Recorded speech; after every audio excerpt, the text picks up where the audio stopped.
And welcome back to the Vic State Cricket Podcast. Our special guest this week is someone that, well, he's got so many different hats, I'm not really sure where to start. But his name is Jason Bakker, former Victorian player, cricket manager, former Cricket Victoria administrator. There's a lot to get through. Jason, thanks for being part of the program.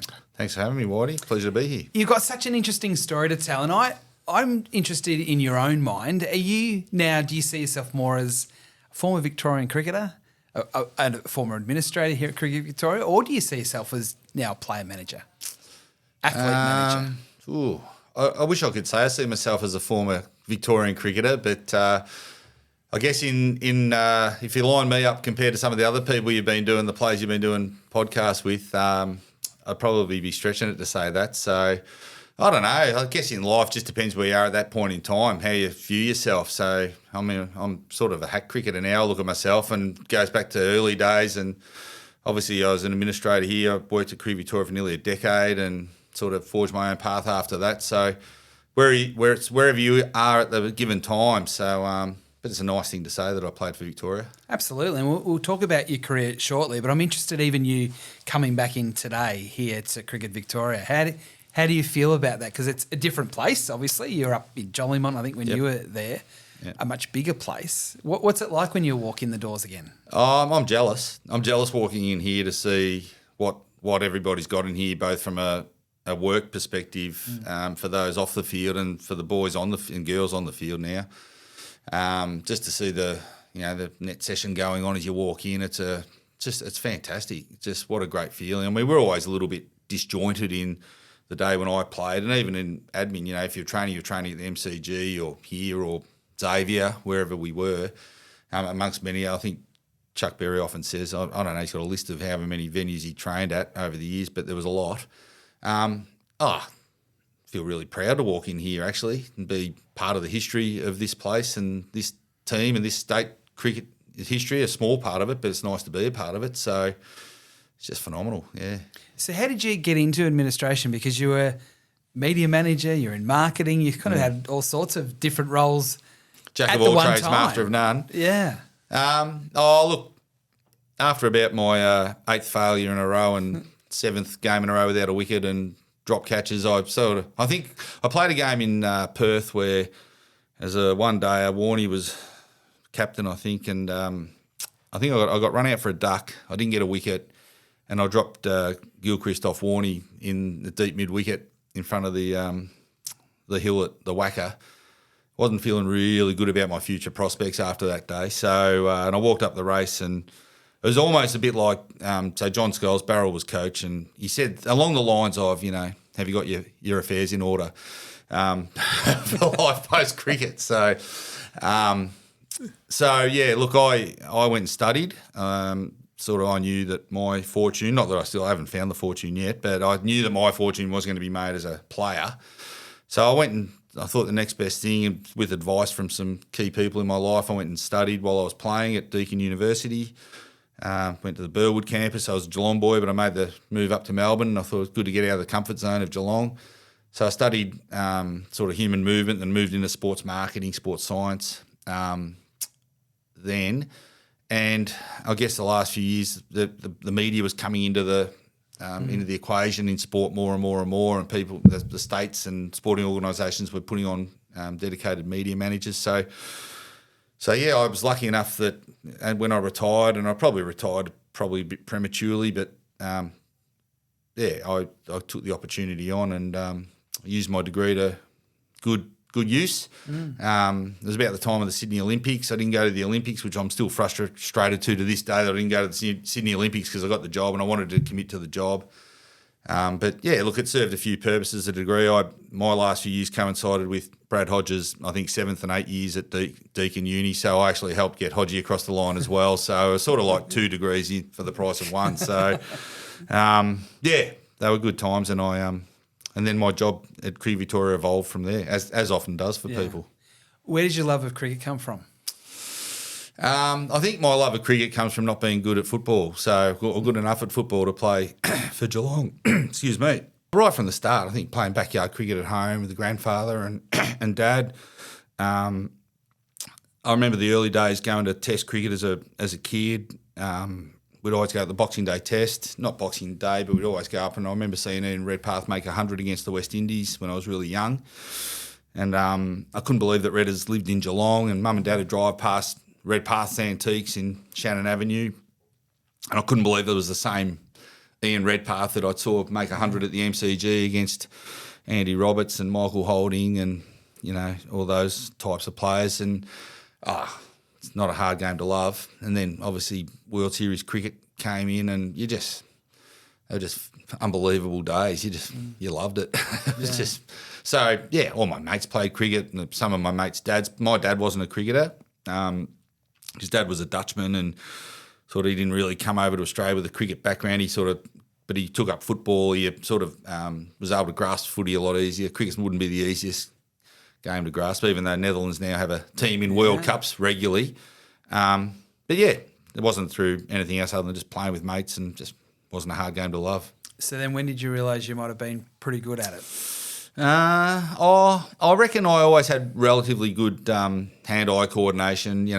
Even table tennis and things like that, I was able to beat the parents pretty early, and could knock off Dad. I think it was about the age of 7 when I could get past him comfortably. I think playing up, backyard cricket or even in the driveways with friends and all that, I noticed I was able to hit the ball maybe a little bit better than some of the other boys. And then I actually played tennis until about the age of 12, and then with a few mates, and then we thought, our other mates who were playing cricket seemed to be having more fun than us. So we came across to cricket, so in under 13s, and then I made 100 in my third game. So I think I made something like a 25, a duck. I still remember it quite vividly, actually. Got 100 in my third game, and probably on a postage stamp. And then I guess at that point I won the Pancake Parlour award in the Geelong News that Tuesday night, and your name's in a tiny little thing, and you sort of think your life's pretty good at that point in time. And I just from there I was always able to score runs and get wickets, and I'm okay at this. So because growing up in Geelong, I mean, there's so many stories of great cricketers, great footballers from the area. So it's hard to get representative games as well and all that sort of thing, because there's so many that are playing cricket and footy. So was it Dowling Shield and all that sort of thing? Your part a traditional. I wasn't traditional. So my club Grovedale, who I'm still very close to now, was just like a embryonic in its embryonic stages. It went back beyond that, but it was starting to become. Had some good kids coming through. Started to realise that Grovedale as a club needed to step up and get into the main competition, the GCA in Geelong. Which they did. They got a turf. I started off on Malthoid there. They got a turf wicket put in, which was done by volunteers. And then I played schoolboys. I played Hatch Shield as it was then. I think it's Craig Shield now. I played Hatch. I played schoolboys. I was always a bit reluctant though. It was one of myself and one of my mates, David Crosby, who was my best mate growing up, and he was a good cricketer, but I probably got pushed. I got a few more opportunities than him, but he was a very good footballer. He played state schoolboys footy, but I was a bit reluctant. I must admit, all the boys were down the coast. I lived in Grovedale. The next suburb along was Torquay, and they were all sort of chasing the girls and surfing and doing all this sort of stuff. I thought, don't know how to stand on a cricket field. I'm going to be down on the beach and doing all this stuff. And so I was a bit wobbly for a while there, to be quite honest. I had, Essendon were very keen. I went and played a bit of Dowling at Essendon, but I was always reluctant. So probably I lived in I had a fishbowl existence maybe, and maybe not as much. I love the thought of playing for Australia, but didn't really want to have to move out of Grovedale to do it. I wanted to do it from Grovedale, which wasn't the way. So, for quite a while I was reluctant, and, I was probably frustrated a lot of people in those days. And I had visions of kicking 100 goals for Geelong and playing up forward there too. So probably, obviously they were dreams, not real visions. But I kept playing, and probably thanks to some really good mentors and people that got a hold of me, I sort of kept it going. But I was late. I was late to finally the penny drop where I thought I've got to really give this a go. And that was when Geelong was admitted into the VCA and Premier Cricket in '93. That's when things really started for me. And the batting and the bowling, because you got this unique situation that it's really hard to work out whether you're a better batter or a better bowler based on your statistics and based on my memories of you as a cricketer. Yeah. Did you have one that you thought was better? Because sometimes it's about opportunity as well. Yeah, I think I was a better batter. A lot of people would say, who have seen me bat, would say, well, your bowling wouldn't be very good if you're a better batter. I think I was. But, when I played for Victoria, I missed opportunities I should have taken. I'm filthy on certain things that I did. But you look back. But when I was playing, Matthew Elliott was at the top of the order, didn't leave a lot of runs for the rest of us. Got 100 nearly every time he batted, felt like it. Brad Hodge, Dean Jones, Laurie Harper, it goes on and on and on, really. We had very, very good teams. Probably didn't get the success we should have got, but unbelievable teams, really. Bowling, I think bowling happened. It's funny for me, but I was never really a bowler. But with Geelong, in the early days of Geelong, I bowled out of necessity. And then I guess, again, with good mentors, good people looking after you, the guy called Peter Cox, who was our first captain at Geelong in the 90s, who was a Premier Cricket legend and played some games for Victoria. He encouraged my bowling and sort of come along. I remember played a couple of games for South Melbourne when I was 19, and they gave me a chance with the ball, and I think I got 3 for 8 and 2 for 6 in the ones, and when I was pretty young, and that was before Geelong started, obviously, and so I was able to actually get wickets. Didn't particularly know what I was doing with the ball, but I was able to put them on a spot and hit the seam. So, but my bowling did. My confidence grew I went along with the batting. So I like to be involved in the game. And I think as my batting got better, the bowling got better as well. And that's probably why I got picked for Victoria, was the all-rounder type thing. But I think I was, long-winded answer, I think I was a better batter. I just probably didn't show that for the Vicks on enough occasions. Can you remember the moment that you got that call to say you're going to play for Victoria? Oh, well, I do. It was crazy, really. I didn't really start playing Premier Cricket for Geelong until I was sort of like 25. So late starter. And Geelong obviously started up. I was in the first ever Geelong team. I was just hoping to get a game in the ones, really, hold my spot in the ones, and I came third in the Ryder Medal that first year, which Gary Watts won. And at the end of the year, Ian Redpath was coaching with Ken Davis, was our assistant coach, who's well known around Victorian sport, Australian sport. And Redders at the end of the year said to me, "What's your goals for the next year?" We had our sort of end of year chat, and I said, "I definitely want to hold my spot in the ones." And he was sort of like, "What sort of goal's that?" He said, "You just come third in the Ryder, you've sort of blitzed it for us. What do you mean you want to hold your spot? Like, what? Why wouldn't you?" And I said, "Well," he said, "Why wouldn't you want to play for Victoria?" I said, "I can't play for Victoria." He said, "Well, you're the only person who's saying that. There's plenty of other people think maybe you can." And I never even quite honestly didn't even give thought to that. Anyway, not a lot longer later, I was invited to do pre-season with the Vicks after just one full year of Premier Cricket, which we did predominantly up at Xavier. So it was sort of a fitness-based pre-season. Dino was captain. So I drove up from Geelong 3-4 times a week, going to Xavier, did pre-season. Then we had trial games up at Baruga in the sort of the footy finals bit before that, and better weather, and went well enough to get selected in a 14-man or 15-man squad to go to Darwin for our traditional pre-season series against, normally other states and the Australian Cricket Academy as it was then, New Zealand. So I went up there for that. So it happened really quickly, and I went well enough in that to get picked in the first, which was then the Mercantile Mutual game that season, which was under lights at the Wacker, day-nighter. We were wearing shorts for the first time. So I think the first and only time a team in Australia's worn shorts in first-class cricket. David Emerson was the marketing manager, and I think it was Emo's idea, created all sorts. So I was nervous enough as it was without having to put shorts on with my skinny legs, and walk out on the Wacker, which happened to be Adam Gilchrist's first game for WA. And I remember quite vividly him getting booed as he walked out to bat by all the crowd at WA. So replacing Tim Zura in the team. Damien Martin was captain first game. Anyway, we won the game, and I didn't really do much, but it was bloody good experience from 12 months earlier playing for Grovedale. Yeah, I mean, and some of the names in the Victorian team, you mentioned a couple of them before, but especially in those one-day games, Western Australia and Victoria, it's your first game under lights, day, night, and you've got superstars everywhere.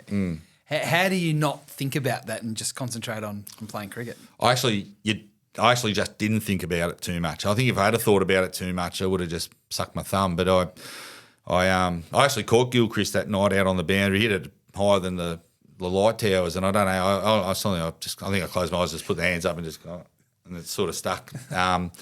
You don't think about it too much. You'd be totally overwhelmed if you did. So you just roll with it at that point. But the boys were great. I mean, they couldn't have been any more welcoming. Those normal people. I mean, Chuck was, he's a big personality in the team, and he's always the one to make the new guys feel welcome the quickest. Les Stillman was our coach at the time, so I think Les called me Justin for the first 3 parts of the year, and I think it was Justin Bakker instead of Jason Bakker. So that keeps your feet on the ground, doesn't it? You don't get too carried away when that's going on. The coach is calling you that. But anyhow, he was good to meet and very good to select me. So yeah. Shane Warne, Matthew Elliott, Brad Hodge, a few of the names you mentioned before, Ian Harvey. Rifle, Fleming, Dottermaid, Hughes, goes on and on. It's crazy. It was such a strong time. Was there enough success for the amount of good players that there were? And that's a hard one to answer, and it's a hard one to quantify because success means many different things. If you're playing for Australia, that's successful for Victorian cricket. But then if you're winning titles, it's also successful. Yeah, not as we should have had more success. I think what's happened now is those states have unlocked how to have success in domestic cricket, but also provide players for the top level. I think if you were providing players at the top level, it was hard to succeed domestically. I think New South Wales probably unlocked that pretty early, and we were able to. I think at one point they sort of had 6, 7, 8 players in the national team, and then they were still winning the Sheffield Shield. So I think that's where Victoria's got to definitely. But I think the Victorian cricket we provided. Simon O'Donnell not long retired. Dino, Flam, Merv, Warney, Pistol, Matty Elliott, Brad Hodge in later times, Ian Harvey in later times, Dodders. I mean, God, that's successful, isn't it? Yeah, and then it's obviously before BBL time, but it felt like at that time you talked about the shorts, players out, spectators out on the field with the ropes in. The bush ranger thing was quite a new thing at the time. There was a bit of celebrity about the Victorian cricket team at that time that you were playing.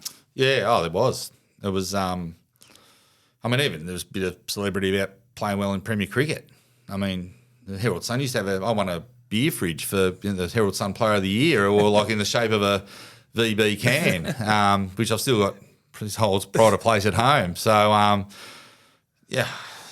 It's just different times, but absolutely, they produced posters with us dressed as bushrangers, and you go on all sorts of photo shoots here and there. TV commercials. There was, Richie and Tony and Bill were commentating on matches on the one dayers, the Mercantile Mutual. I feel so lucky to have played a part in those times and been part of victories. We won a couple of titles. In that period, and I mean that first year I played for Victoria, we won the Mercantile Mutual, so I was lucky enough to play in that, and they were great days. You did very well in one of those games too. Oh, I think I did well in both of them. Whitey, if you check your stats, I think what happened is I cleaned up the tail in. I'll tell you what happened in both of them. Both teams identified me as the bowler to attack. I was able to sleep under the guard. They treated everyone else with respect. So we'll get our bulk of our runs off this guy, and it didn't quite work out that way for him. But we beat I think South Australia in 94, 95 with the shorts on, and Troy Corbett. I got 4. Troy Corbett got 3, but Ronnie Corbett, he got the top 3. But, we don't have to delve too deep. I probably didn't have to mention that, but he got the first 3 bats. And then I think in 98, 99, we beat New South Wales. They were great days. I hold them very close to me. Now, you were sort of, at times it felt like you and Ian Harvey almost playing for the same position in a lot of ways. If he went away and played for Australia, you got probably more of an opportunity. But an all-rounder, we've spoken to John O'Merlo and Fergus O'Neill, great mates here at Victoria at the moment. There's only really a spot for one. And then you throw in Will Sutherland as well. So it's a specialist sort of role, which is good because you can do both. But sometimes it means there's only a spot for one person like a wicketkeeper. Yeah, well, if you add into the mix, so there was myself and halves, then there was Tony Dodemaide, who was older, but at the still around, and then Ian Wrigglesworth, who was a excellent, an outstanding player.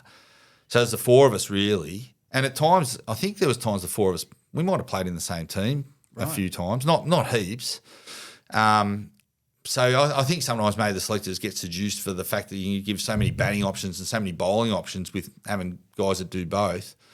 I reckon out of those four, I'm not saying I was the best bat, but I was probably the most. I saw myself as maybe the more pure bat. I reckon, as I said, I think my bowling was a bonus, and I think my bowling helped me get picked. But I'm sort of somewhat frustrated at times about that because there's times I thought I don't want to get picked just as a bowler. I want to get because of my bowling. I want to get picked because of the batting. But it's up to you to put the runs on the board. There's a few pivotal times which sort of sit with you still. You think I should have. Porky Parker didn't give me out that day, or whatever, or this happens. You think. But it was great competition. And Halves was a bit younger too, and he was quite dynamic, and he could do things that I couldn't do. I reckon across the year I could probably do similar.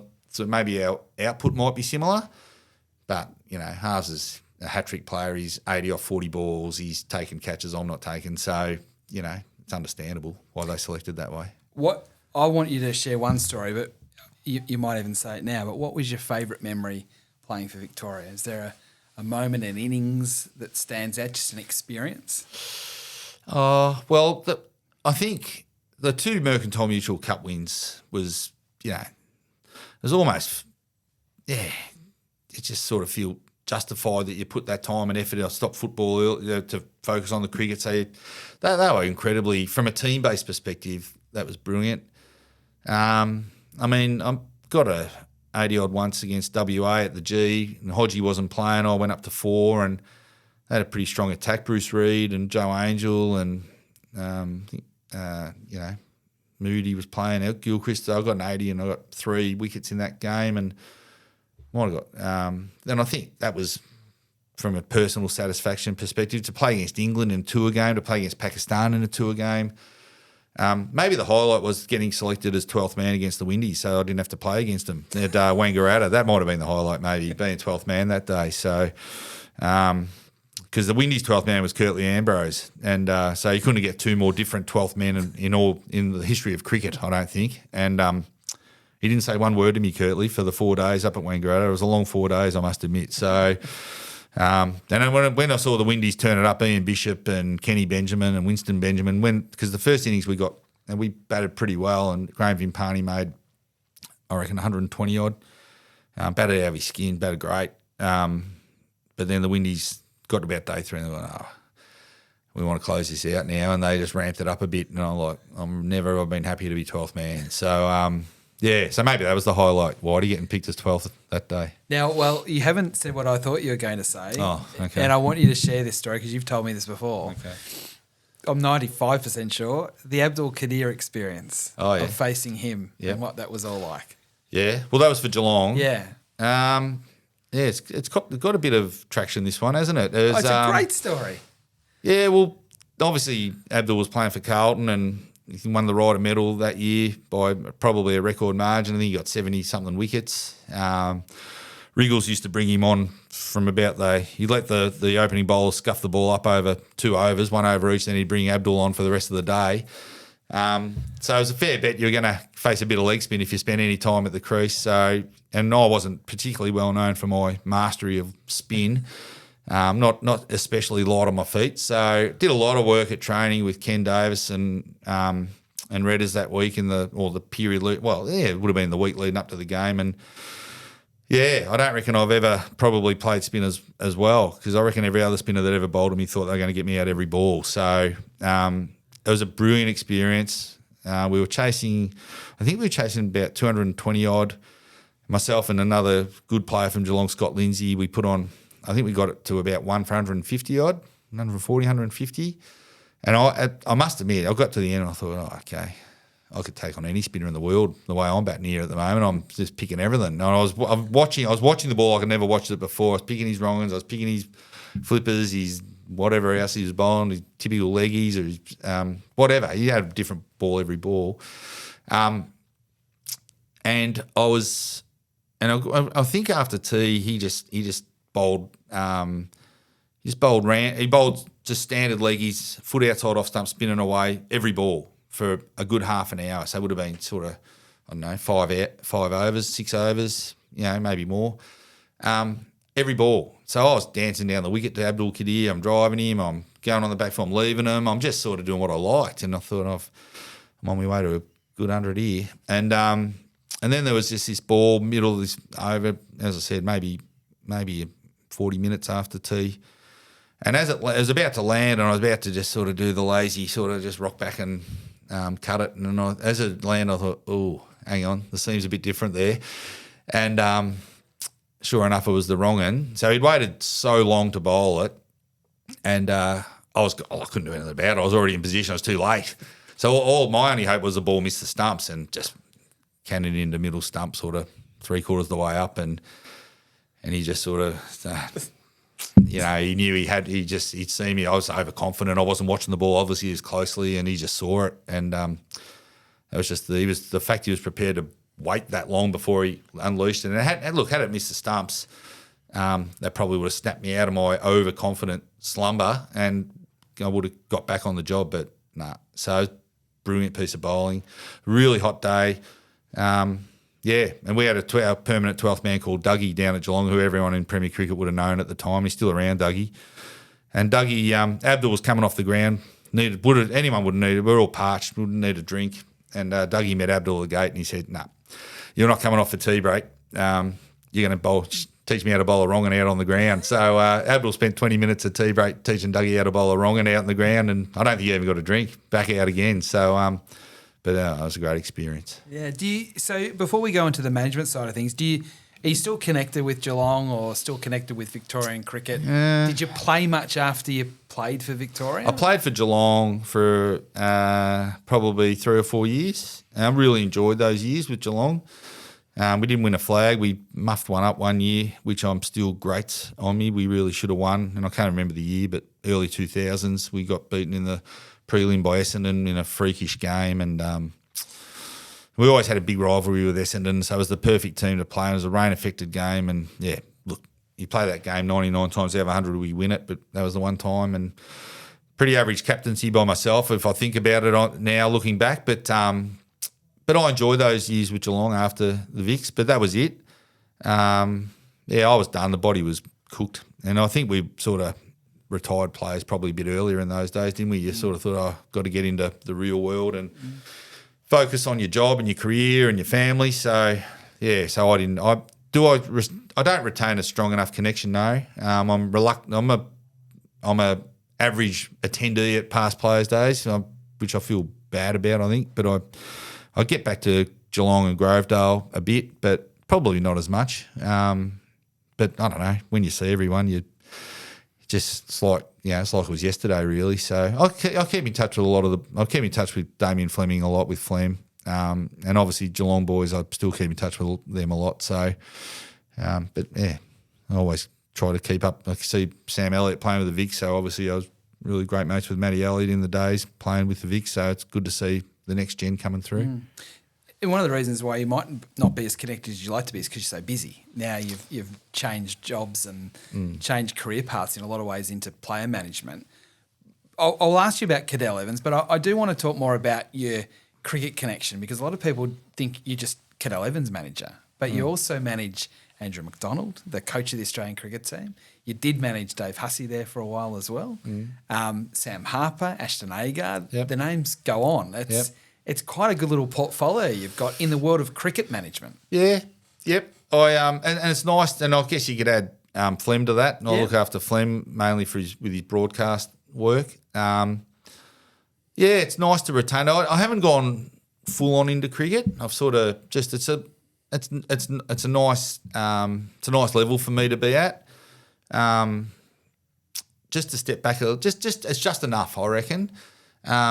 It's nice to have that connection, and obviously to see Andrew McDonald rise, through his career, I feel really that is really satisfying to me to see that we started off with a plan for him, and a coaching career path and how he's gone about it. And I guess I've felt early days that he was always going to make a very good coach. And, he took a job at Leicestershire, and I don't think they'd won a game for 2 years. And I encouraged him to take that role. I think he got paid in food vouchers, I think, that was about all they could afford to pay him in the day. And I think he was the physio, the psychologist, he was the permanent 12th man. He had to do everything, but he got them on track as a county, and that started his coaching journey.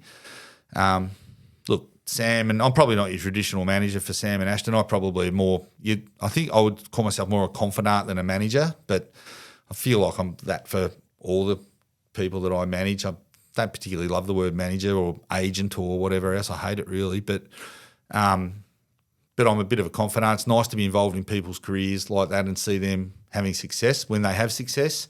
Obviously, I was with Ashton when he made his 99 on debut, and that wasn't far short. The hysteria after that wasn't far short of Cadell winning the Tour de France, to be quite frank. A lot of big statements were made, a lot of $1 million contracts were floated up, but Ashton would know the real story behind all that, and the folly of people saying, you're set for life and all this sort of stuff. So, and Ashton's had a journey that only I think a lesser person would have probably opted out by now. And but it's great to watch him playing cricket with a smile on his face and doing well and in the Australian setup. So yeah, I do love it, Whitey. But I wouldn't say I think I've got about the right level of exposure to it. Does it help that you played first-class cricket? Does it help that you are a cricket person when it comes to these players that you said before about 100%. being a mentor or a confidant? You get 100%. So I just think I think from a playing perspective and then from working in the sport from both sides of the fence, I reckon it has a huge, effect, and I think it's very positive. You're not just looking at documents and doing paperwork and saying, registering for this or doing that. You can actually offer something from a confidant perspective and a game experience perspective. So, I'm probably not the most prompt of managers, the boys would say, when it comes to being on top of paperwork and documentation and admin stuff and whatever else, but maybe from the other side of it, from their career strategy, career path, career journey, being there, helping them through all those experiences. The graph's not linear, so to help them through the ups and downs and all that, I reckon I'm pretty well placed for all that. One of your, I won't say clients, one of the people that you mentor, you look after is Sam Harper. Now, I get too excited calling all the players Victoria, but Sam Harper is a special one for me, because of what a wonderful, beautiful person he is, but for the experience that he went through. And I know you were very close to that whole incident at Adelaide Oval. Yeah. How tough was that for him, and how tough was it for the people around him that he's essentially fighting for his life? Yeah. Well, that was a low light. Anything Sam's doing now is just I don't know if it's a bonus, but it is fantastic to see Sammy going so well and had a great start to the year this year.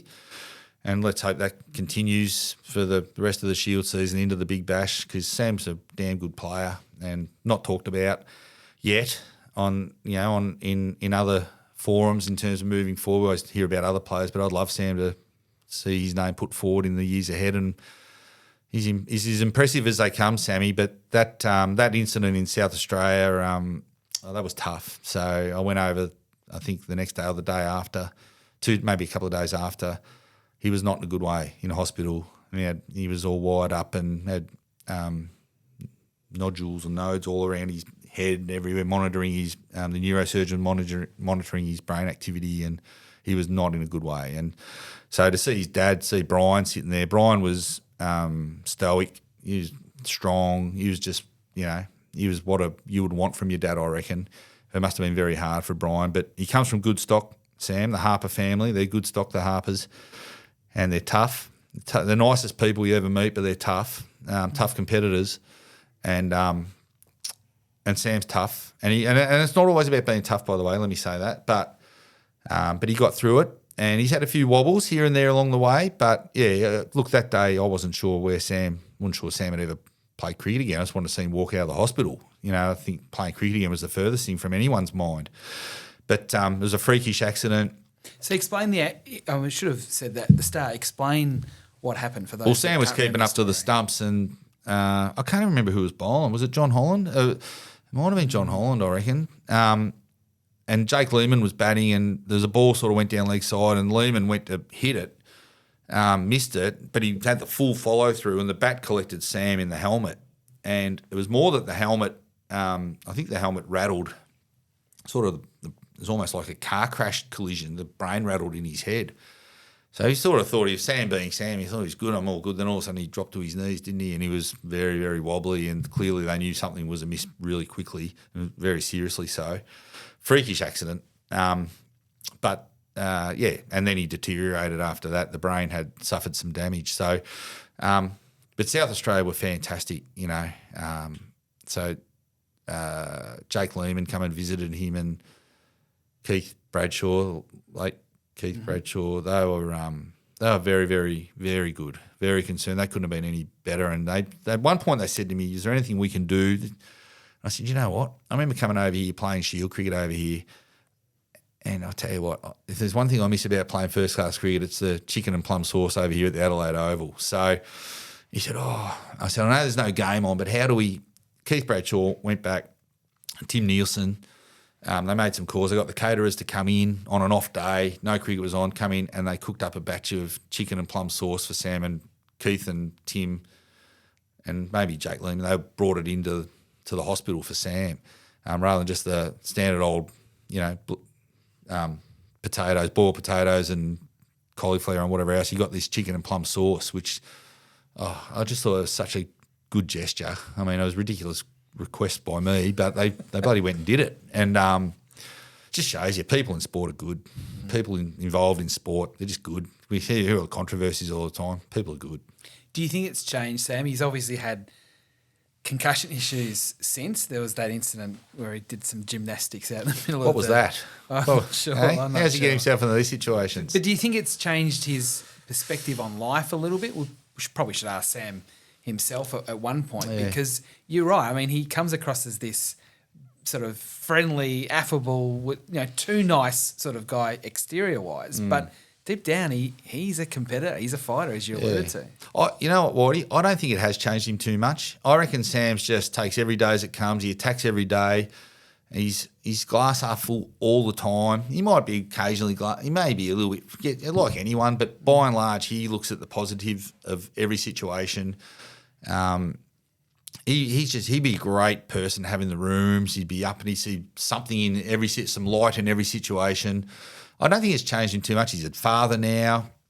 He's entrenching himself in the Victorian team. He's very entrenched already in the Melbourne Renegades team. I reckon the world's his oyster. And whether that be cricket, whether that be something else beyond cricket, which it will be for Sam, it's just being happy and living down the coast with his family, where I think he wants to go one day. Whatever, Sam will make a success of it. He's got a beautiful wife in Georgia. He's got a great family, support both his family and his in-laws.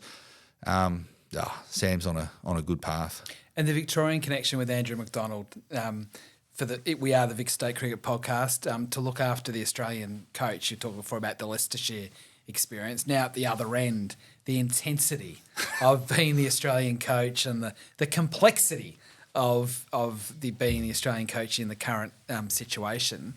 What role do you play? And Andrew, who he doesn't say a lot, the vulnerability about being that man and the spotlight that comes with it, particularly under the circumstances. Yeah, I think probably like I said with the players, you're a confidant, you're someone. I mean, there's a strategic element to it. Maybe more so with coaching than playing. There's got to be strategy. You've got to have a plan. Everyone's got to have a plan. But, typically with the players, you leave that to the coaches and the coaching staff and, teammates and whatever.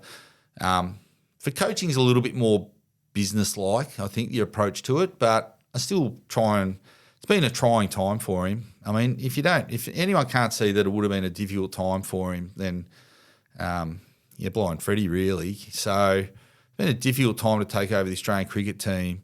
When he first went to the Australian cricket team, we were very careful. My view at the time, there's a lot of assistants, a lot of support staff, on the ground before a game. It's sort of like, whew, there's a lot of people on the ground, a lot of people that go into this. And I really concerned that he didn't get lost in that. You know, when you just become another person in amongst that group, because I always felt he's a head coach, but with Justin Langer's endorsement and desire for him to come, to want the best coach, outside of the Australian cricket team, to come in to be a support, to bring that knowledge, experience, tactical acumen, relationship, building ability, energy, love of cricket, all the things that Ronnie brings.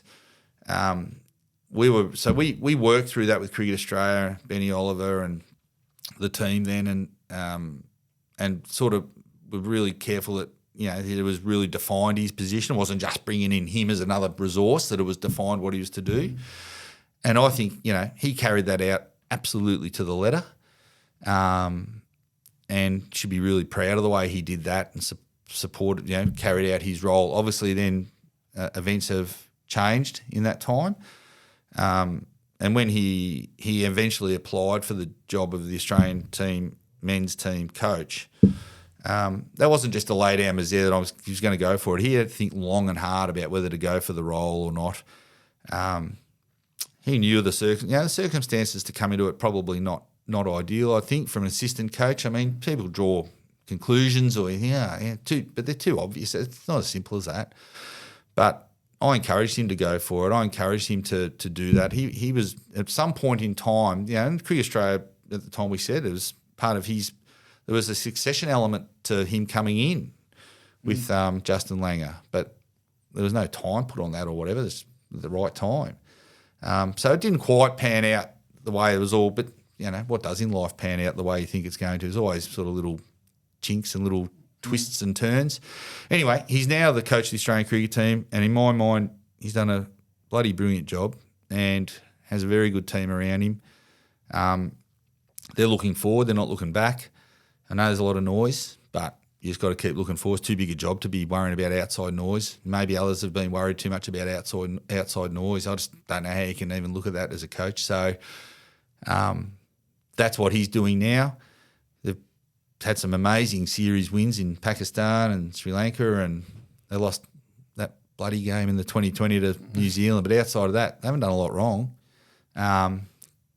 Carried a bit of a weight losing that game. Obviously, there was a big penalty, but they've done pretty well since. So, and I'd expect they'll have a pretty good summer. And I think they're a pretty harmonious, happy camp, and onwards and upwards.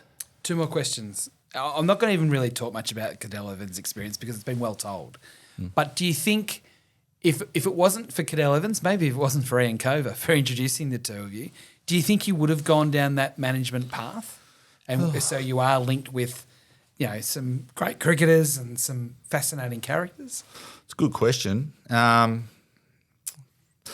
wife always said to me, sometimes we all say that, your wife knows you better than you know yourself. So she often said that she felt I was made, I was made for that sort of role, to manage.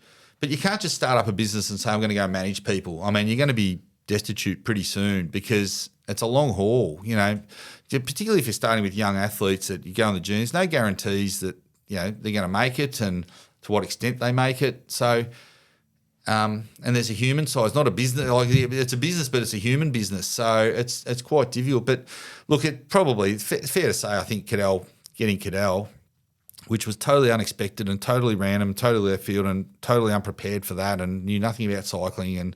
But it was almost an exciting new adventure to learn about. So, sure, it's given me a kick along.